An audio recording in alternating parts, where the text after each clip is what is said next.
An FBI nominee sat before Congress, sweating under the lights, evading one question after another. This wasn't the usual back and forth of a confirmation hearing, it was a showdown. Senators pressed him on immunity deals, secret testimony, and whispered plans to gut the Bureau from the inside.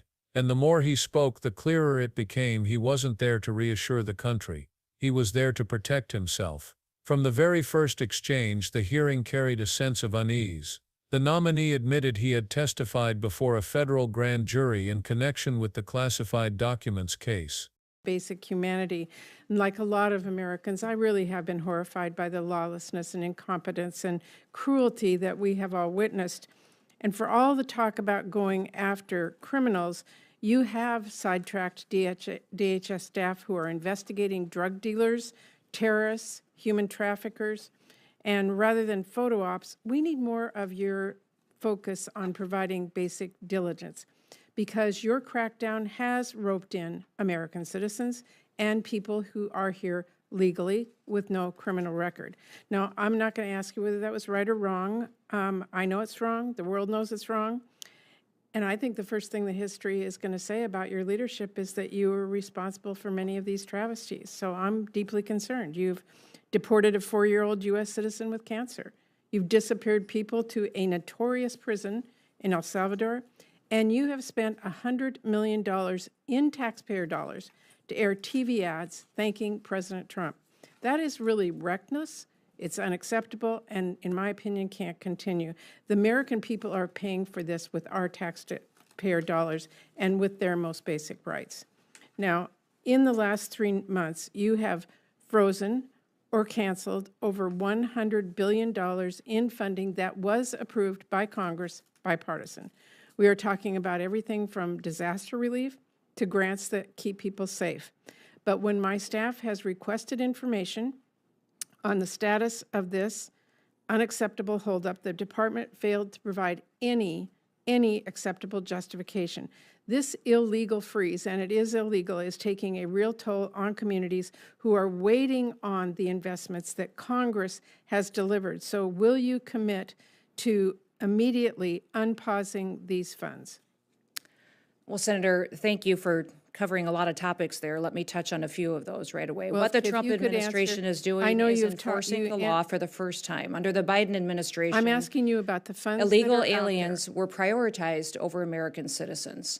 Now the scales of justice have been leveled, and Madam no one Chair, is I'm gonna treated reclaim better my than time anyone because else. I asked you a Citizens specific are question. treated the same, Madam and these Secretary, illegal I know aliens your and criminals answer. are being I heard deported. it previously. I'm asking you a The specific grants question. that you are referencing, Correct. the grants that you are referencing have been paused and reevaluated to make sure that they are truly being spent in the way to which they were appropriated. Well, these were, many of these grants were being diverted Madam into things they Secretary, were never intended these to. funds were passed on a bipartisan basis by members. Absolutely, in and this the Biden Congress. administration perverted them in how they used them, diverted them to facilitate illegal immigration, to house people in places like the Roosevelt Hotel, who held illegal criminals We're that took talking, the life Madam of Chair, Laken about Riley. $100 I think all of us billion. have It recognized is that not credible to victims me that here are all the the people who have recipients died of and that. lost their children because Madam of this Secretary, situation. it is not credible. Madam Chair, it is not credible that $100 billion is used to break the law. That just cannot be true. And let me change this a little bit. On the other hand, I am very concerned that DHS is now dramatically overspending funding that Congress has not provided. If you were a CEO doing that, I don't think you'd be in your job long. We need accountability and we need answers. And that includes informative responses to oversight questions sent to the department over the last 3 months. I am ranking member on this committee. I have worked with every member of this committee. We take our responsibility serious to fund your department and others. We need to have answers, we need to have accountability, and we need to make sure you're not overspending money that you were not allocated. Well, thank you for that question. I will be very not really a clear in the question, it's a fact. statement. Do you want me to respond? Well, you can.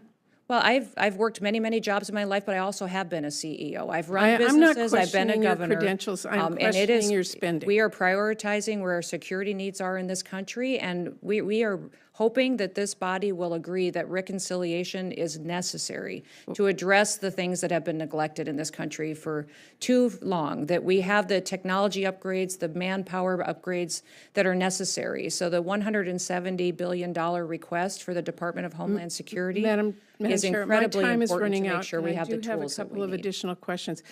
The fact is that you've not been given this funding. Saying that it's going to come in reconciliation that has not passed is not an acceptable answer. I did want to ask about FEMA and disaster relief. This is really important.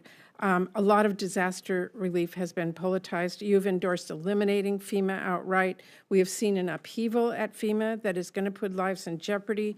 1 in 5 FEMA employees have been pushed out, taking this administration's so-called buyout offer. We are losing indispensable staff just weeks away from fire and hurricane season, and over $100 billion in disaster relief and FEMA grants are still being held up. DHS is making it a lot harder to qualify for relief, something people in my home state of Washington are experiencing firsthand. Multiple requests from governors have been rejected in recent weeks, including a request from our state. And we haven't been given any response about this. And I'm watching this and I'm thinking, has President Trump directed you to prioritize funding for Republican states? Absolutely not. Have you directed your staff to prioritize funding to Republican-led states over Democratic Absolutely states? not. Have your Under staff this administration, there will not be any politicization of support, relief, FEMA assistance, or grants given based on politics. Well, Every single person there will be is a treated the same. clear It will be very trend- different. He acknowledged that he had invoked his constitutional right against self-incrimination, and he confirmed that prosecutors had compelled him to testify only after granting immunity. That admission alone would have been enough to shake confidence. But what followed revealed a pattern that was even more disturbing. When asked what he had actually testified about, he shut down. He reminded the committee that his words were under seal, that only the Department of Justice could release his transcript. But here's the truth many viewers might not know: grand jury witnesses are not bound by secrecy. Prosecutors and jurors must keep quiet, yes. But witnesses, they can share their own testimony freely. Senators reminded him of that. They pressed him again. Still he refused. And in that refusal suspicion grew. If he believed in transparency as he claimed repeatedly, why would he hide behind technicalities instead of simply telling the truth? This is where Senator Cory Booker changed the tone of the hearing. Fighting the flu, Booker still hammered away with the kind of precision that cuts through excuses. He pointed out the legal reality. Nothing prevented the nominee from describing what he told the grand jury. No gag order, no confidentiality requirement. Just a personal decision not to speak. And that personal decision raised the stakes of the entire confirmation. Because silence wasn't about protecting the law. It was about protecting himself. Viewers watching might have felt the tension building. If someone seeking to lead the FBI couldn't answer basic questions about his own past testimony, how could he be trusted to oversee agents across the country? Booker pressed again, asking whether he had witnessed classified material being declassified. The nominee dodged. Booker reminded him, by the law of our land, you are free to tell us what you saw. Still nothing. Each dodge turned the spotlight brighter. Each non-answer revealed a man more committed to survival than to truth. But that wasn't the end of it. Senators dug deeper, asking whether he had promised anyone that he would pursue particular investigations once in office. His answer, a vague line about following the Constitution. Pressed again on whether he had discussed targets with political allies, he repeated the same phrasing word for word. It sounded less like conviction and more like rehearsed deflection. If you listened closely, the silence around the specifics was louder than anything he actually said. And then came the topic of firings. In recent weeks, reports surfaced that multiple prosecutors tied to sensitive investigations had been removed. When asked about this, the nominee flatly denied involvement. But when asked whether those prosecutors were the same ones who questioned him before the grand jury, he claimed he had no idea. Senators reminded him that he was under oath. Still he wouldn't budge. For a man promising transparency, he was remarkably unwilling to confirm even the most basic facts. This hearing wasn't just about past events, it was about the future of the FBI itself. That's why the most explosive moment came when Booker raised a different subject, the nominee's plan to restructure the Bureau. According to their private conversation, the nominee had talked about removing as many as 11,000 personnel. 11,000. He had even floated the idea of shutting down the Bureau's headquarters, the Hoover Building, altogether. And who would replace those thousands of non-political career employees, political appointees? In one of the only agencies in government that traditionally has no such positions, he wanted to install loyalists. Think about that. The FBI, long held up as an independent investigative body, insulated from partisan battles, being transformed into an organization staffed by political operatives. That isn't reform, that's takeover. And Booker made that clear. He accused the nominee of preparing to gut the Bureau from the inside, not to strengthen it but to weaponize it. In that moment the stakes of the hearing crystallized. This wasn't about one man's evasive answers, it was about the integrity of an institution. The nominee's defenders argue that he was simply cautious, that he didn't want to get drawn into public disputes over ongoing investigations. But caution doesn't explain immunity.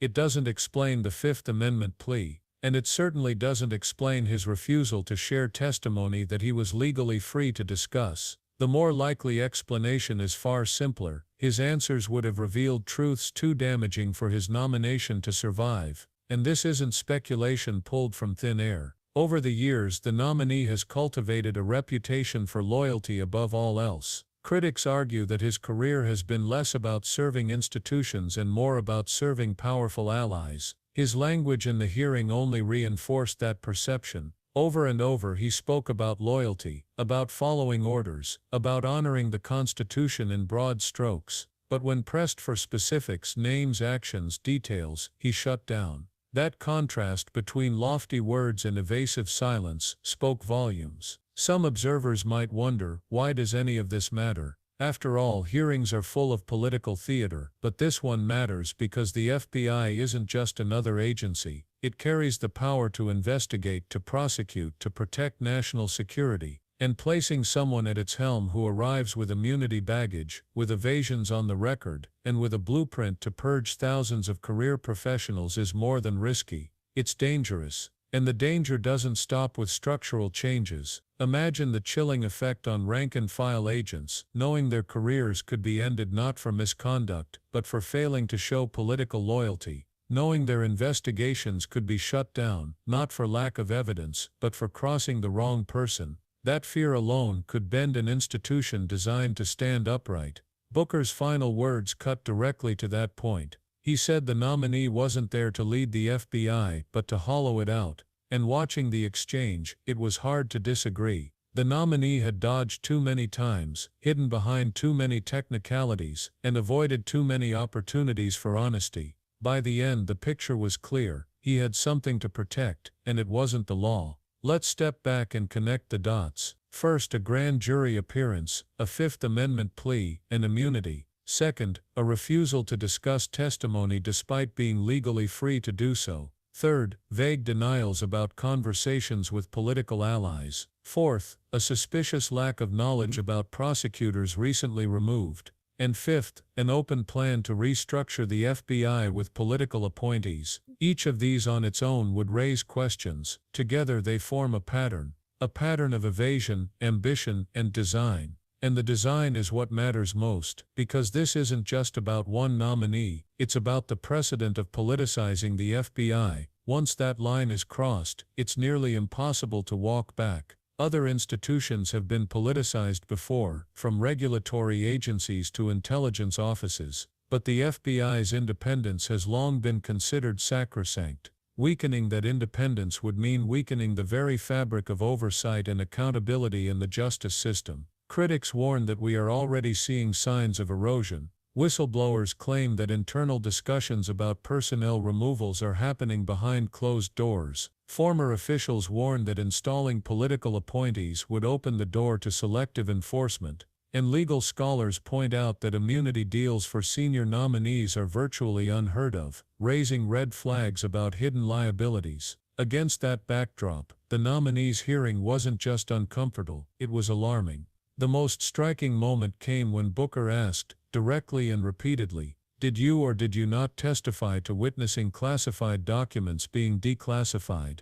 It was a yes or no question. Instead of answering, the nominee insisted his transcript should be released by the Department of Justice. Booker countered that nothing stopped him from answering now, in public under oath. Still, he wouldn't say yes, he wouldn't say no, he wouldn't say anything at all. And in that silence, a nation saw what it might mean to put him in charge of the FBI. That's why this hearing is more than political theater, it's a warning shot. It shows us the dangers of placing loyalty above law, silence above truth, and politics above justice. Senators may frame it in legal terms, but for the rest of us the question is simpler. Do we want an FBI led by someone who won't even answer the most basic questions about his own past? Because if this is how he behaves under scrutiny, dodging, deflecting, hiding, what happens when the spotlight fades? What happens when he has the power to shape investigations, to assign or remove agents, to decide which cases move forward and which disappear?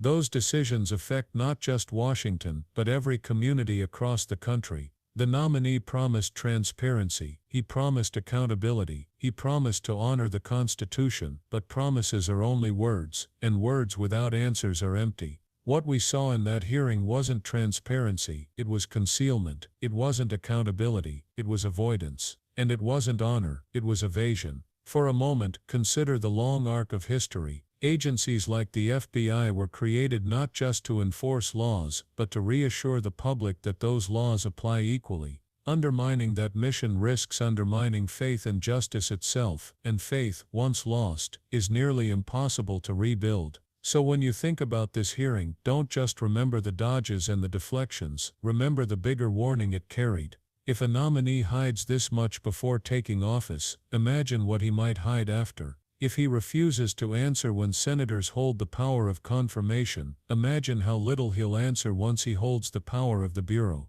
And that is the sobering truth. The hearing wasn't about past controversies, it was about the future of an institution. It was about whether the FBI will remain independent or become another tool of politics. The nominee's silence gave us the answer he wouldn't say out loud, and the answer should concern every American.